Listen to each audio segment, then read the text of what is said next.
Picture your street for a second. There's the neighbor with the gleaming new SUV in the driveway, the boat, the designer everything. You glance over and assume they've got it figured out. And then there's the quiet man 2 doors down in the 10-year-old pickup truck. The same modest house he's lived in for 20 years.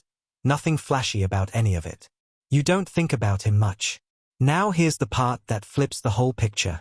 More often than not, the neighbor with the shiny SUV is buried under payments, and the quiet man in the old truck is the actual millionaire. We've been taught to read wealth by what people show us.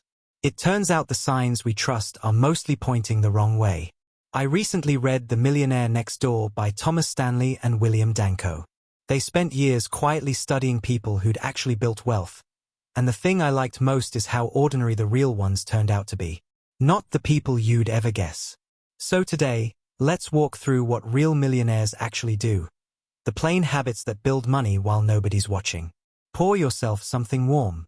None of this is complicated. The first thing to understand is that the rich usually don't look rich. Here's the worry a lot of us carry around. You look at the people near you, the cars, the holidays, the renovations, and you quietly feel like you're falling behind. Everyone seems to be doing better than you are. But sit with what you're actually looking at. The big car, the new kitchen, the watch, those aren't wealth. They're spending. And a surprising amount of that spending is borrowed. What you're seeing on the surface is money flowing out, often faster than it's coming in. Real wealth is quiet for a simple reason. It's the money that stays put. It sits in investments, untouched, growing in the background where nobody can admire it. The people who look the richest are very often the ones converting every dollar of income straight into things, with almost nothing left underneath. And the genuinely wealthy frequently look completely unremarkable. The man in the old pickup bought his suits off the rack and has been quietly investing the gap for 30 years.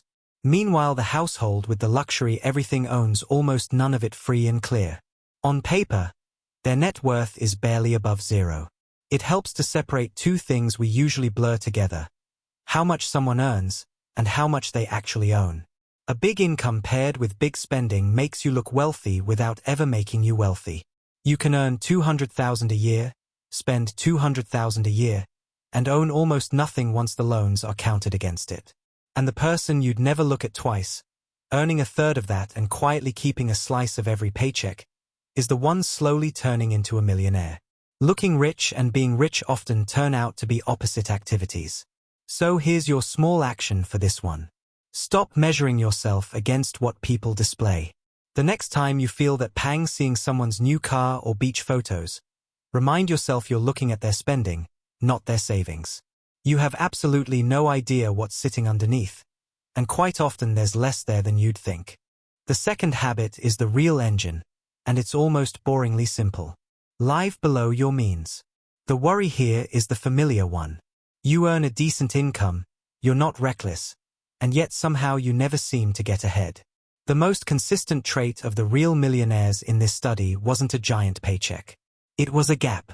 They spent noticeably less than they made, year after year, and invested the difference.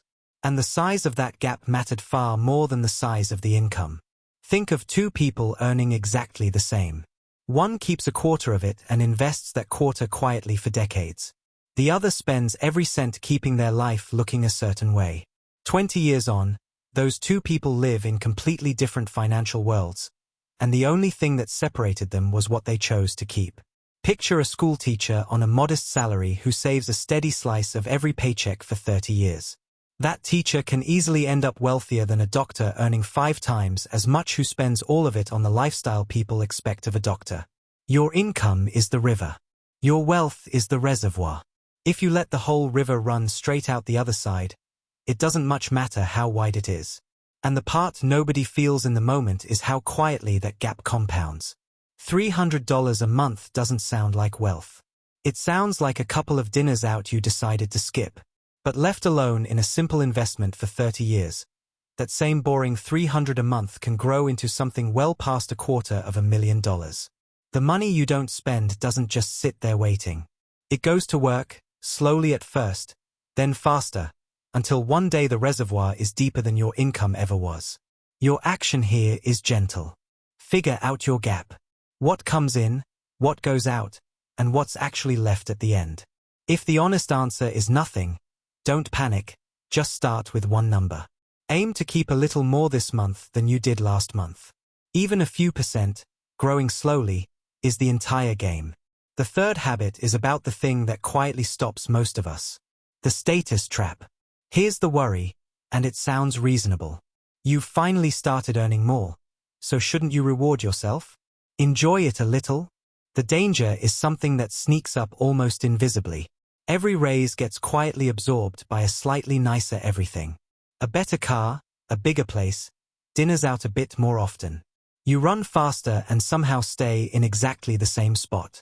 The money came in, and it left just as quickly, dressed up as an upgrade. And a lot of that spending isn't even really for us.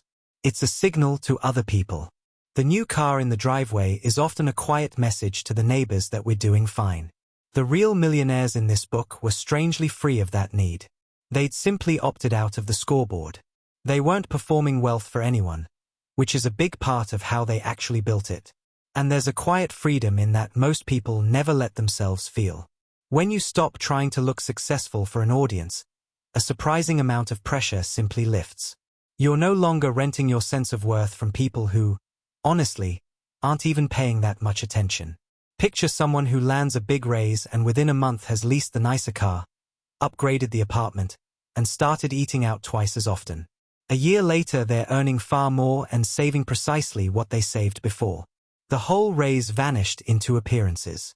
Now picture the person who got the same raise and just kept their life the same for one more year, sending the entire difference somewhere it could grow. It's worth saying this is usually a household sport, not a solo one. A lot of the quiet millionaires in this book had a partner pulling in the same direction, someone equally content to drive the older car and skip the upgrade. One person saving while the other spends it just as fast is a tug of war that nobody ever wins. When two people quietly agree on the kind of life they're actually building, the whole thing gets a great deal easier. So your action is this. The next time your income goes up, decide where the raise goes before it ever lands in your account. Give yourself one small, deliberate reward, something that genuinely matters to you, and then quietly route the rest of that increase into savings or investing before your lifestyle even notices it arrived. The fourth habit turns all of this into something you can actually measure. A simple way to check if you're on track. The worry here is one almost everyone has. You're trying, but you have no idea whether you're doing okay or quietly falling behind. There's a rough rule of thumb in the book for exactly this. Take your age, multiply it by your yearly pre-tax income, then divide that number by 10. The result is roughly what your net worth would be if you're building wealth at a healthy pace. Land near it and you're an average accumulator. Double it and you're doing genuinely well. Sit far below it and it usually means a little too much of what you earn is leaking back out. Let's make that real. Say you're 40 and you earn $50,000 a year. 40 times 50,000 is 2 million, and divided by 10 that's 200,000. So 200,000 is your rough target. If your net worth is sitting at 400,000, you're a strong accumulator and you should feel good about it. If it's closer to 50,000, the engine's leaking somewhere, and it's worth a quiet look at where. Now, I want to be honest with you. This is a blunt yardstick. It doesn't fit someone early in their career or fresh out of school, so hold it loosely. The value isn't in the exact figure.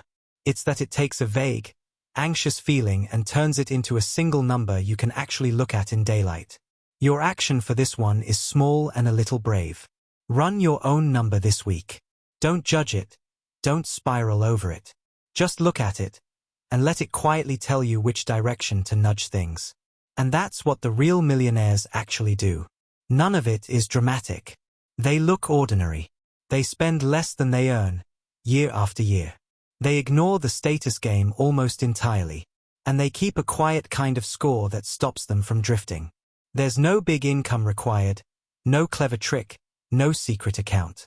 It rewards patience, and a certain comfort with looking unremarkable while the real wealth builds quietly underneath. If you've ever felt behind because your life doesn't look impressive, take this as permission to stop performing and start keeping. The flashy road is crowded and loud, and a lot of the people on it aren't actually getting anywhere. The quiet road is the one that tends to arrive. Life is hard. Borrow wisdom. I'll see you in the next one.